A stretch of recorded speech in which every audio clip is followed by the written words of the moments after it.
بسم اللہ الرحمن الرحیم۔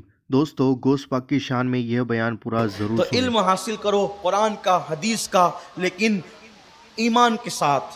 ایمان نہیں رہے گا کچھ نہیں رہے گا، اور ایمان تو چھوٹی چھوٹی باتوں سے بھی چھن جاتا ہے، لیکن اگر ولیوں کا دامن پکڑو گے تو انشاءاللہ ایمان باقی رہے گا۔ بس بات اینڈ کر دو ایک بات پر، بڑی مشہور بات ہم سنتے سناتے رہتے ہیں، لیکن حصول برکت کے لیے بتا دوں، جہاں علم کام نہیں آتا وہاں عرفان کام آتا ہے۔ بات ختم کرنے لگا ہوں۔ جب غوث پاک رضی اللہ تعالیٰ جنگلوں میں مجاہدات کر رہے تھے، ریاضتیں کر رہے تھے، عبادتیں کر رہے تھے، اور شیطان آیا۔ اور شیطان کیسے آئے پتہ ہے؟ شیطان کیسے آئے؟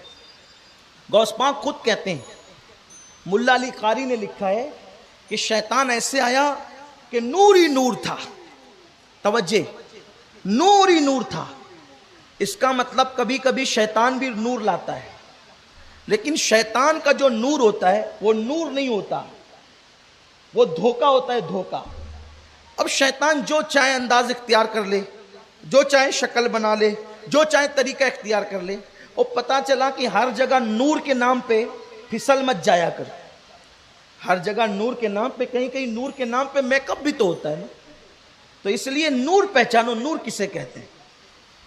آسان چیز بتا دوں، نور کی پہچان، جہاں نبی سے اور آل نبی سے وفاداری ہوتی ہے اسی کو نور کہتے ہیں۔ اس لیے کہ اور جگہ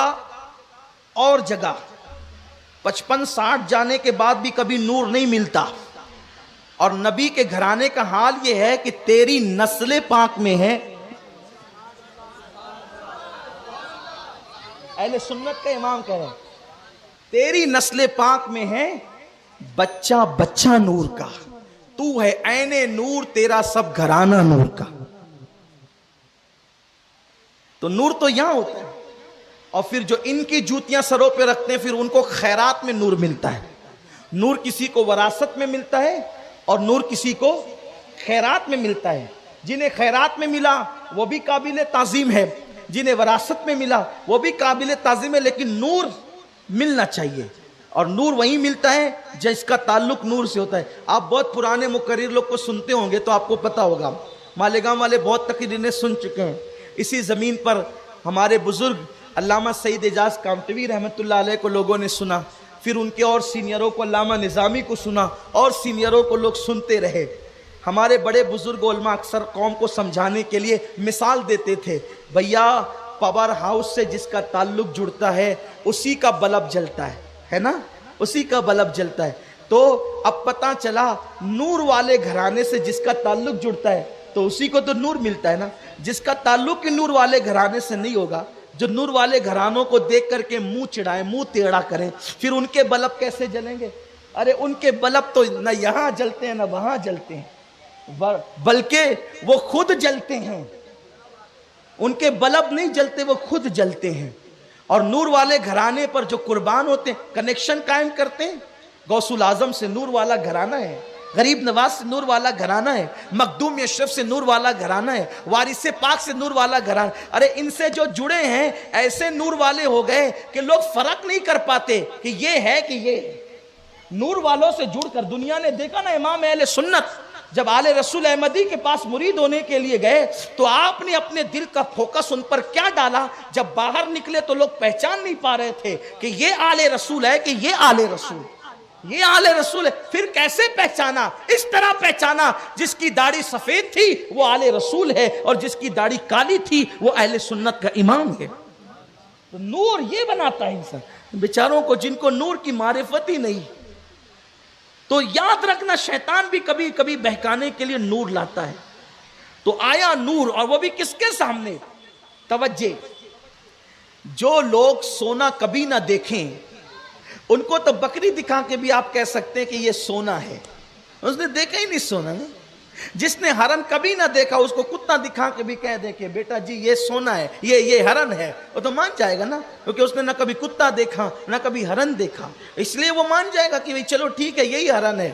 دیکھا ہی نہیں کبھی، کتا بھی نہیں دیکھا، ہرن بھی نہیں دیکھا۔ لیکن وہ شیطان نے غلطی اتنی بڑی کر دی تھی کہ وہ نور لے کر اس کے پاس آیا تھا جس کا گھرانہ ہی نور کا تھا۔ یہ جو پیور دیکھ لیتا ہے تو پھر وہ ڈالڈا کو پہچان نہیں لے گا.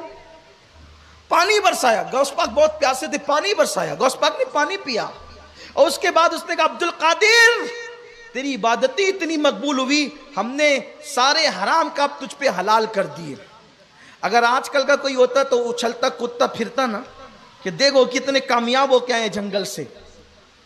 لیکن غوث پاک نے فرمایا اعوذ باللہ من الشیطان الرجیم, اللہ کی پناہ شیطان مردود سے. او بدبخت, اللہ کی یہ شان نہیں کہ اللہ حرام کام کسی پہ حلال کر دے, کیونکہ حرام اسی لیے حرام ہے کہ وہ اچھی چیز نہیں, بری چیز اللہ کیسے حلال کرے گا. تو مجھے شیطان مردود معلوم ہوتا ہے.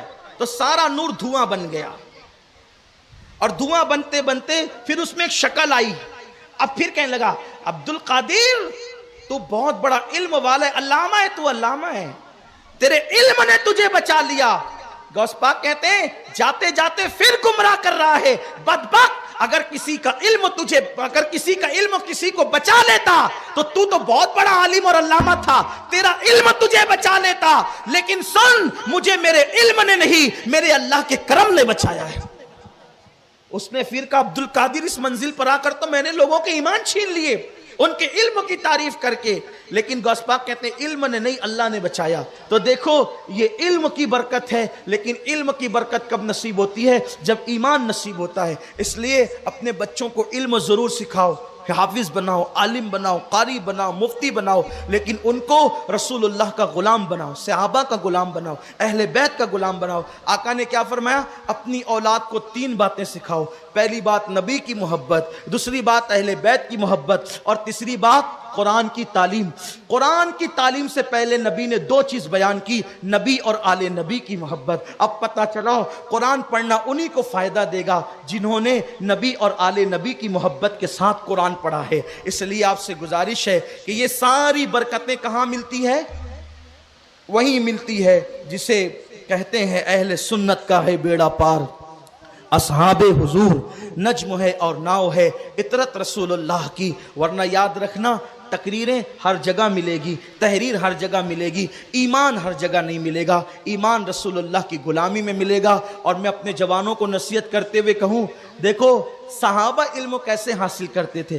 ہم نے بخاری پڑھی تو علم ملا, قرآن پڑھا تو علم ملا, مسلم پڑھا تو علم ملا, لیکن وہاں تو بخاری اور مسلم کا وجود ہی نہیں تھا. لیکن عبداللہ ابن مسعود سے کسی نے پوچھا, او ابن مسعود آپ تو معلم الامہ ہے, پوری امت کے معلم اور استاد ہیں, آپ کو اتنا علم کیسے ملا؟ فرماتے ہیں میں حضور کے پیچھے پیچھے گھومتا تھا. آقا علیہ السلام جب نالین اتار دیتے تھے تو حضور کی نالین اٹھا کر میں اپنے سینے سے لگا لیتا تھا. تو اللہ تبارک و تعالیٰ نے حضور کی نالین کو سینے سے لگانے کی برکت سے مجھے اتنا بڑا عالم بنا دیا. دیکھو یہ صحابہ کا عقیدہ تھا, اس لیے اسی عقیدے پہ رہو جو صحابہ کا عقیدہ ہے, خلفائے راشدین کا عقیدہ ہے, اہل بیت اطہار کا عقیدہ ہے. یعنی اسی عقیدے کو آج کل اہل سنت و جماعت کہا جاتا ہے. اس لیے اس عقیدے پہ قائم رہیں. دوستو ویڈیو کو لائک کرو, شیئر کرو, جتنا ہو سکے شیئر کرو. چینل پر نہیں ہو تو سبسکرائب کر کے بیل آئیکن ضرور دبا دو, تاکہ ہماری ہر آنے والی ویڈیو کا نوٹیفیکیشن آپ کو مل جائے گا.